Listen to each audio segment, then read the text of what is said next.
but we want to apply it to our everyday lives. For God, if we apply your word, a mountain can be moved. God, if we apply your word, healing can take place. God, if we apply your word, our souls can be happy. It's in the mighty name of Jesus we do pray.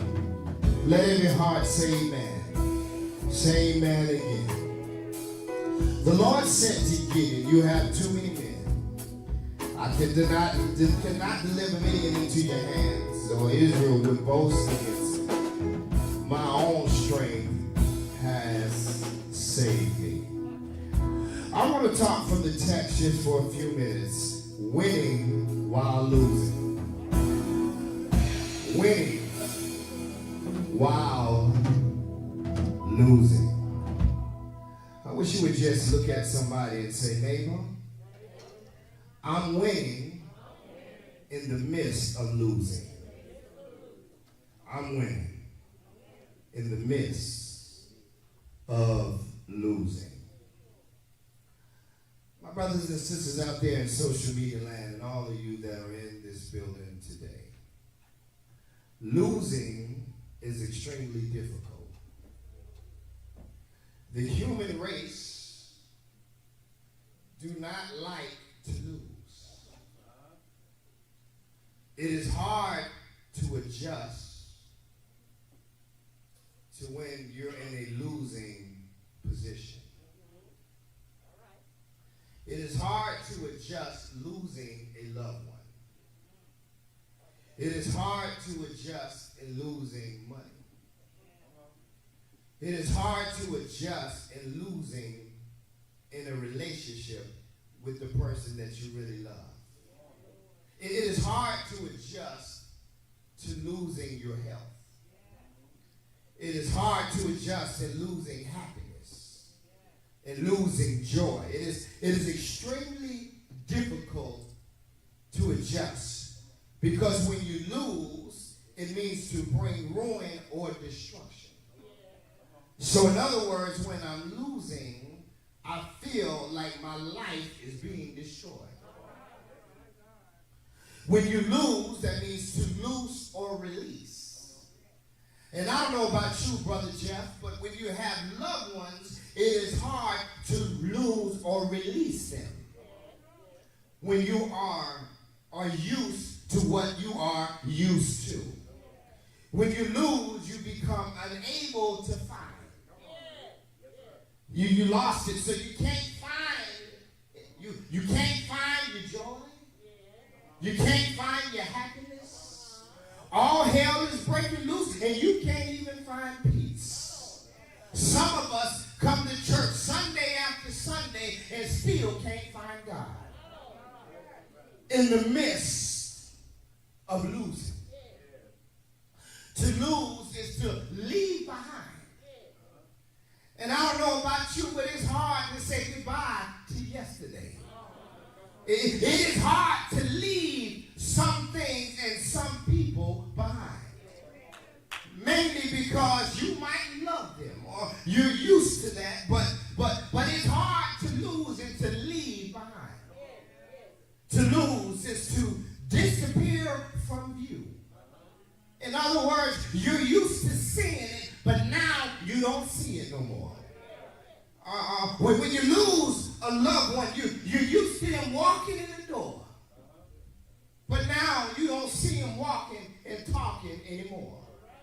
When you lose a job that pays you week after week, that pays you every Friday, but now Friday coming up and you don't see the check.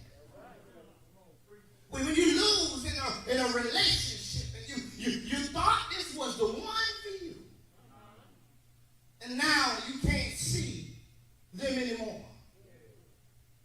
It is hard to lose. Why? Because when you losing is an unhealthy fear of losing. It's more like a rising anxiety. And it comes with extreme thinking. My brothers and sisters, have anybody ever lost something and you can't get it off your mind? I don't don't know. I must be talking to myself. Maybe. Is there anybody ever lost your health, lost your money, lost a loved one, and it seemed like you can't even go to sleep at night? Oh, yeah. I've been in position, First Lady, that I lost, and I had to call on the name of Jesus just for me to go to sleep. Oh, my brothers and sisters, anxiety rises up when you lose. Anxiety comes up and makes it feel like it makes it difficult to breathe. You got this feeling in your chest. You got these thoughts in your mind because you're lost, but you can't stop thinking about it. As a matter of fact, it's extreme thinking. We feel our life would be over when you lose something. Oh, my brothers and sisters, am I dealing with anybody out there that ever lost something? Somebody might be in the midst of losing your mind and your sanity right now. Oh, my brothers and sisters. But there is a blessing in losing. God sent me to tell you in Ecclesiastes chapter 3 and 6, there's a time to get and there's a time to lose. And it says there's a time to keep and a time to cast away. Let me help you. There's a time to get. In other words, there's a time where you want to receive some things. But then there's a time to lose some things. And God sent me here to tell somebody, don't focus too much on your losing because he's got to move you to the next level of your life. There's a time to get. And there's a time to lose. Minister Trey, there's a time to keep. And there's a time to cast away. There's a time for you to keep some things that's going to help you on your journey. But then there's a time to cast away some things that's going to hinder you from moving to the next level of your life. I don't know who I'm talking to here in 2021, but somebody in here can testify that you had to cast away some things. You had to cast away some bad thoughts, some bad habits, some bad people in order for you to move to the next level of your life.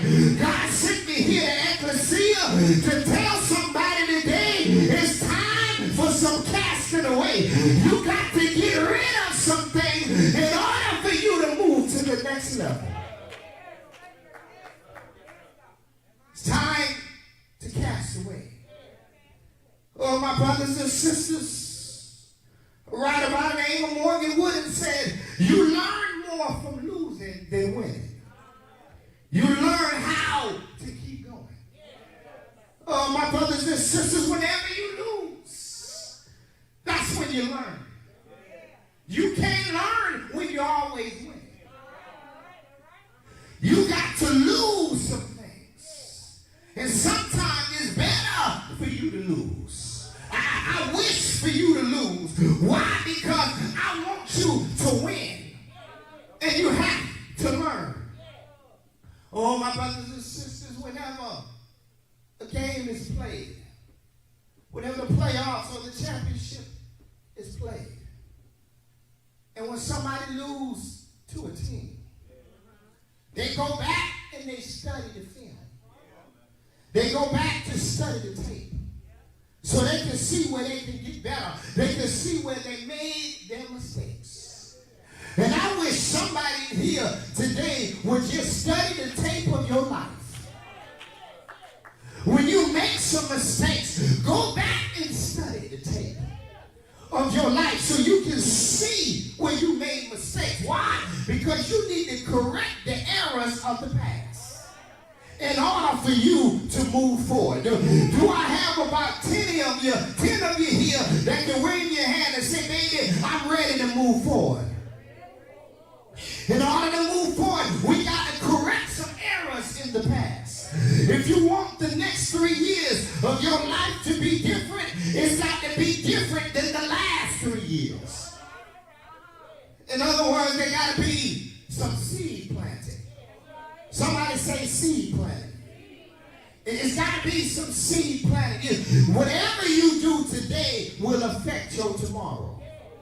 And where you at today is because of what you did yesterday. And if you don't like where you at today, you got to change some things today. You learn more from losing than winning. Another writer says, Mr. Borgenberg says, if you're afraid of losing, then you dare not win. You can't be afraid of losses. Losses are going to come. The reason why some people can't move forward, Brother Jeff, is because they're afraid of losing. See, in order for you to win, you can't be afraid to lose. And God sent me here to tell somebody that somebody in this building, somebody in social media land got some talents and some gifts on the inside, but it's stopping you because you're afraid to lose. I heard Steve Harvey say, listen, if you want to be successful, just jump off the mountain. Don't worry about if the parachute is going to open, you just jump. Because if you don't jump, you don't know where you can get to in your life. If you're afraid to invest, we got some investors in this place. We got some people that have been thinking about investing. But you're holding on to your money. You're holding on too tight. And God sent me to tell somebody, don't be afraid of losing. You just step out on faith. Because the God we serve will show up and give you an impossible blessing. I don't know about you, but do I have anybody in the building today that can testify that you've seen some impossible blessing in your life? Oh, my brothers and sisters, Eleanor Roosevelt said, if you lose money, you lose much. If you lose a friend, you lose more. But if you lose your faith, you lose all. Let me repeat that. If you lose money, you lose much. If you lose a friend, you lose more. But if you lose your faith, you lose all. And God sent me here to tell somebody, us faith walkers, you better hold on to your faith. Your faith is not based on your circumstance. Your faith is not based on what's going on in your life. That's why we walk by faith and not by sight. Stop looking at your circumstance and hold on to your faith. I wish I had about 20 of you that would just look at somebody and say, baby, hold on to your faith. Everything gonna be all right. Hold on to your faith. Oh, my brothers and sisters in the text, God is trying to prove something. God told Gideon, I'm going to get you to lead the charge. I want you to lead the charge.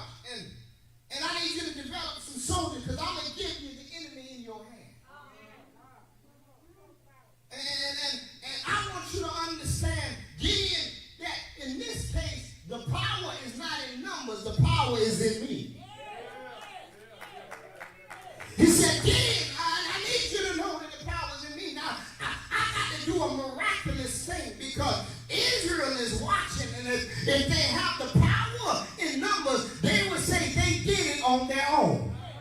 But I got to do something impossible so that they can say it was nobody but the Lord. I wish I had about 100 of you that would just stand on your feet and say, baby, it was nobody but the Lord. It was nobody but God that brought me out of my situation. It was nobody but God that turned me around. It was nobody but God that healed my body, that gave me joy, gave me peace. I wish I had some crazy folk in here just like myself that will wave their hand and say, no, it was nobody but the Lord. It was nobody but the Lord. I want you to understand because of the Lord. I made it through my situation because of the Lord. I wish I had about 15 of you that don't mind looking at somebody and say, baby, it wasn't because of me. It was because of the Lord. I got here because of the Lord. Yeah, y'all sit down. Y'all making me nervous. Yeah, I'm here because of the Lord. Then I tell you, so he told Gideon, I believe you. We're going to do something that's real miraculous. I'm going to help you defeat hundreds of thousands of people. But it ain't going to be great in numbers. So watch what he says here in verse 3. He tells them, said, listen, anybody that trembles, I need them to turn back. Anybody that's afraid. So number one, my brothers and sisters, God will get rid of the scary ones in your life. I wish I had some help right there. God will get rid of some folk. Yeah. See, I don't know about you. I don't know about you, Sister Veronica, but whenever I'm going through, I need some ride or die people. I don't need nobody scary around me. I need somebody that'll man up or woman up and say, baby, I'm right here to fight the war with you. See, that's what's wrong with some of us. We got some scary people around us, some scary family. Every time you tell them, oh, baby, God gave me this. God told me to do this. This is the business. Nah, baby, you can't do it. Nah, you can't. I don't need those folk. Sister Faye, I need some people around me that can say, yeah, I can do all things through Christ that give me strength. Do I have about 50 crazy people that will stand up and say, I can do all things? I can do all things through Christ to give me strength. I don't need scary people. God said, listen, if the ones that are trembling, you tell them to just stay home. And see, that's how I am, Brother Tony. I don't need folks trembling. If I say, let's get together, we're going to make this money, we're going to invest. No, we don't have the money yet, but we're going to step out on faith. And if you're trembling, I don't need you in my corner. See, scared folk can't do nothing. I'm going to be talking about some of y'all cousins. Y'all looking crazy. Scared folk will try to talk you out your blessing. Scared folk will try to keep you in that comfort zone. But God don't want you in the comfort zone. He needs somebody that got that Peter faith that will step out the boat and walk on water. He don't need no scary folk. You need some ride or die friends. That whenever you're going through, Tasha, you can talk to them. They say, baby, we might be in this situation, but we can come out. So God said, listen, in order for you to win in the midst of losing, evaluate your friends and get rid of the scary folk. We don't need none of them. And then God says here in verse 4, he said, listen, you still got too many, but now I'm going to thin them out. You don't have to worry about thinning them out. I'm going to thin them out for you. And why I'm going to thin them out for you? Because you can't see what I see. There's some folk in that corner, in that circle, that act like they're for you, but they might not be for you. You don't know the mind of a person, but I see the mind. See, the problem with humans, you look on the outside, but God said I look on the inside. So what I'm going to do, I'm going to thin them out for you. So the second thing, God will thin them out for you. God will thin them out. You don't have to worry about people walking out your life. They'll just walk out. And you wonder why they're walking out. God is just thinning them out. That no good man and that no good woman, they lied to you, and now they're not there. God just thinned them out. Those no good friends, those trifling family members that didn't do you, God just sent them out. That job that told you that they laid you off and they didn't want you or wouldn't promote you. Don't you cry about it. God just sent them out. And every once in a while, you got to understand, Sister Destiny, that God will thin some stuff out in your life. God has sent in some stuff because you don't know what the enemy is doing. The enemy is plotting, and sometimes the enemy is in the camp. You got folk plotting against you. People praying against you, wanting you to fall, but you don't know it, but God sees all. That's why I'm so glad that God will put his hedge of protection all around you. That's why I say you don't have to worry about the battle. The battle is not yours. It belongs to the Lord. So what you got to do, you just keep your eyes set on Jesus and let God fight the battle. I wish I had about 50 of you that would just look at somebody and say, baby, you let God fight your battle. You let God fight the battle. I'm going to thin it out. I'm going to thin it out for you. You don't worry about it. I know it gets rough, Sister Christy, but God said I'm going to thin it out for you.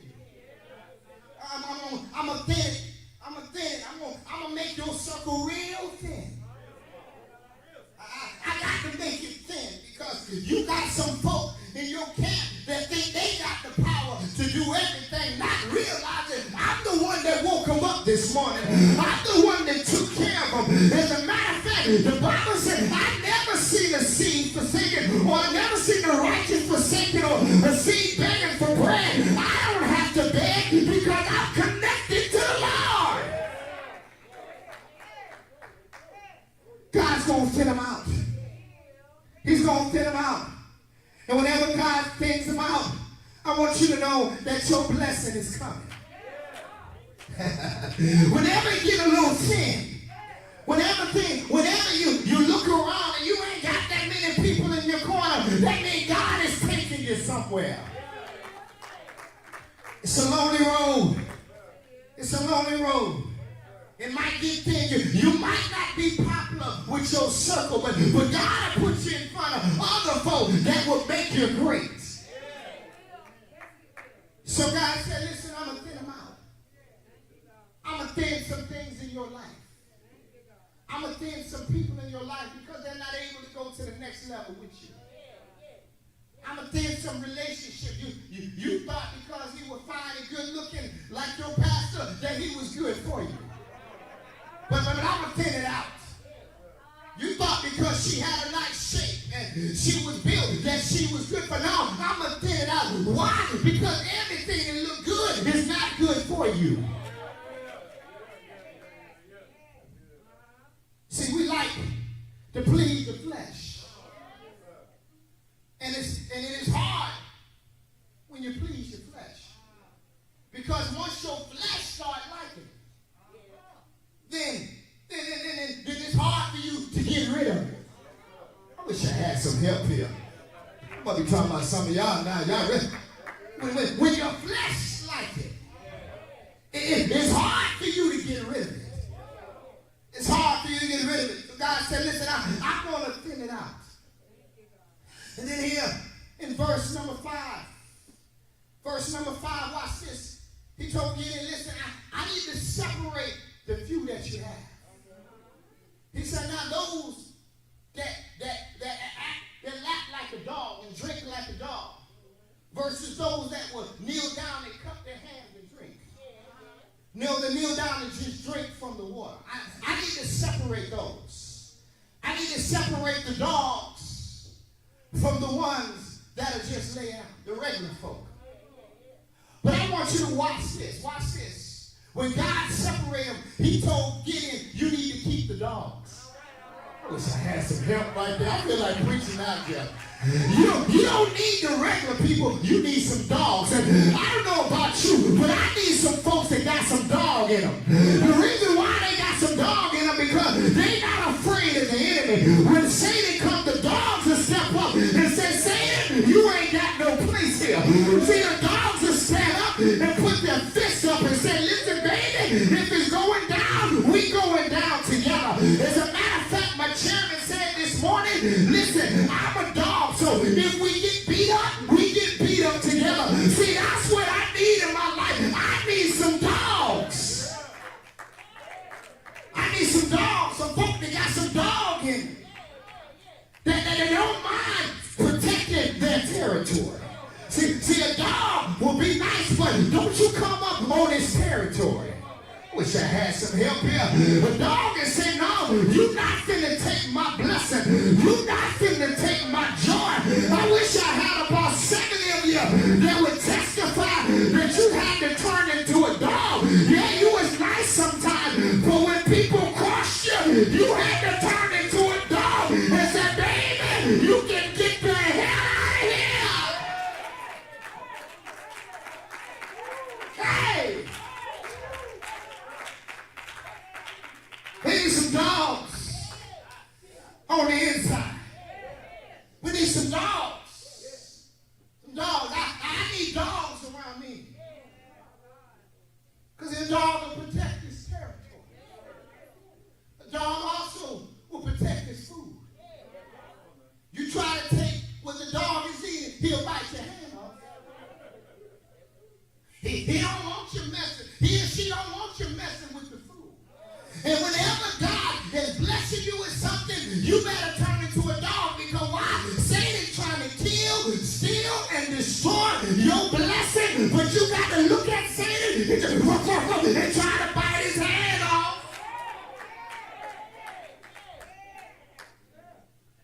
Don't you try to take what God gave me.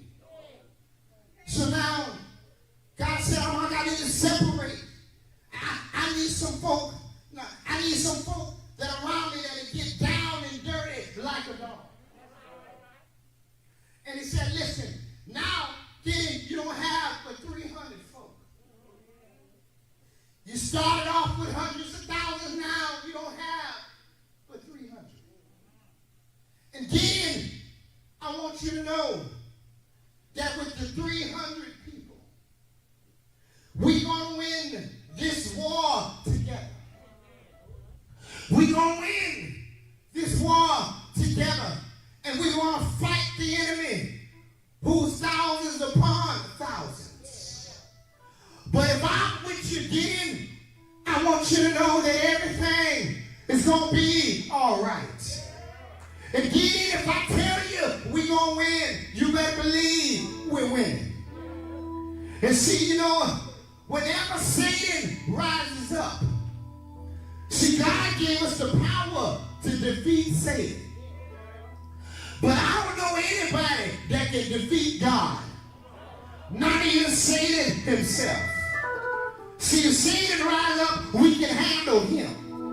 But I don't know nobody that can handle the Lord.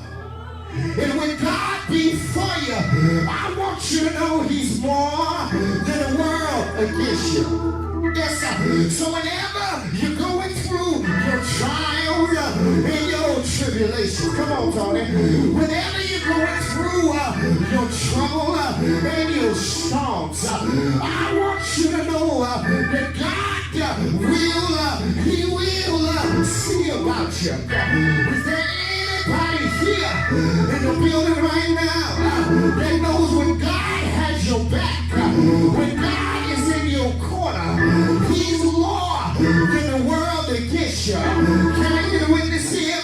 Somebody in the building been sick. Somebody in the building been depressed. Somebody in the building felt like a failure. But God is in your corner. And when God is in your corner, I want you to know that everything is going to be all right. Is there anybody here that can see it today?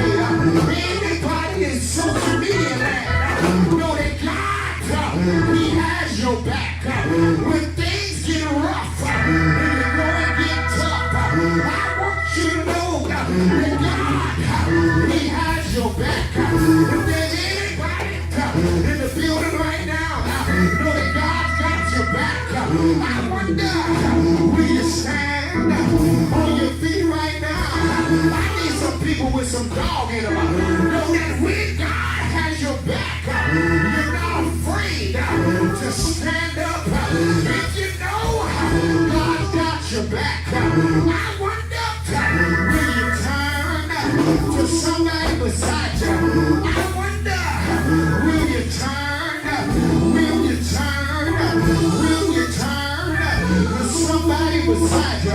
And I wonder, will you look him in the face? Will you look him in the eye and say, neighbor, neighbor, I've been in some rough places. Neighbor, sometimes I had to cry. Neighbor, sometimes I felt defeated. But neighbor, I called on the Lord. And the Lord made everything all right. The Lord made a way for me. Yeah! I said I love the Lord. I wonder, can I bother you one more time? Somebody need to hear your testimony. Somebody feel like giving up. Somebody feel like throwing in the towel. I wonder, will you turn? Will you go to somebody? Leave your seat. Go to somebody that you wouldn't even talk to. Go to somebody and put your arm around them. Put your arm around somebody. Put your arm around somebody. I wonder, will you put your arm around a neighbor and look at him and say, neighbor, I don't know what you're going through. Neighbor, I don't know what the problem is. But neighbor, God told me to tell you, hold on. Everything is going to be all right. Hold on. Don't give up. Help is on the way. Yeah. Hold on. I wish I had somebody that tell somebody, hold on. I said, hold on. Hold on. Don't you give up. Hold on. Don't you throw in the towel. Hold on. Everything is going to be all right. Yes, I know.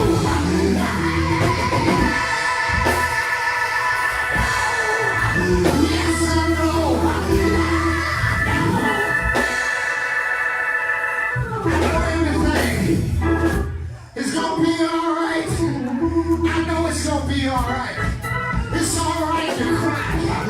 It's all right to cry. But while you're crying, know that God got your back. Come here, first lady. While you're crying, know that God got your back. Come on and comfort her. While you're crying, know that God got your back. Yeah! Yeah!